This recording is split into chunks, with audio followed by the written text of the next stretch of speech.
principal frein que vous avez identifié pour la croissance des PME vertes dans le cadre de ce groupe de travail?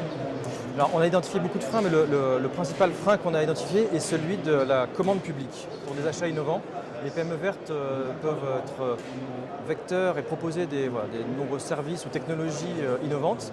La problématique des marchés publics, c'est que les acheteurs publics aujourd'hui sont très mal à l'aise par rapport à des procédures innovantes. Et donc on a travaillé sur 2 propositions très concrètes.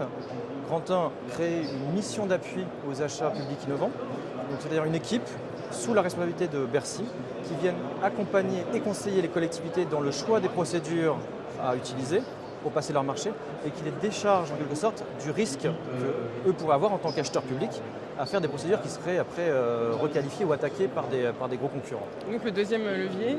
Et le deuxième levier, en fait, c'est de mettre en place une garantie financière parce que l'innovation, ça marche souvent, mais pas toujours. Et donc voilà, quand ça ne marche pas, la collectivité qui a fait confiance à une offre innovante, elle se retrouve sanctionnée parce qu'elle perd du temps, mais elle perd de l'argent. Voilà. Et donc on estime qu'en période de forte tension budgétaire, il faut garantir quelque part aux collectivités une manière de retrouver leur argent, quelque part. Donc ça s'appelle une garantie, un prêt sans recours. La banque publique d'investissement prête de l'argent et si jamais le projet ne marche pas ou que la start-up fait défaut, ce qui peut arriver, à ce moment-là, la collectivité n'a pas à rembourser le prêt. Donc, est-ce que ça signifie que les collectivités doivent changer leur façon leur pratique dans les marchés publics? Les collectivités, elles sont vraiment au cœur des territoires, elles sont au contact de leurs citoyens, des consommateurs d'énergie. Elles ont souvent envie de faire des choses, mais c'est vrai que ce n'est pas facile pour un acheteur public de mettre en place des procédures dérogatoires qu'il ne connaît pas. Et donc comme il ne les connaît pas, il n'est pas à l'aise dans ce et souvent en fait il ne le fait pas.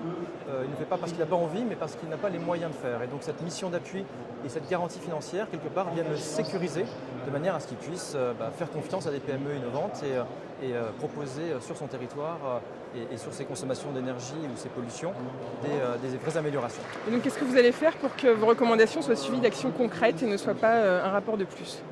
Alors nous on est effectivement tourné vers l'action, on va rencontrer des conseillers techniques dans les ministères, dans l'administration, de manière à travailler la mise en place de cette mission d'appui. On s'est inspiré d'une mission d'appui sur les partenariats publics-privés qui a été créée il y a une grosse année et qui commence à rentrer en application et qui porte ses fruits. Et on estime qu'il y a un autre sujet très intéressant autour des achats publics innovants.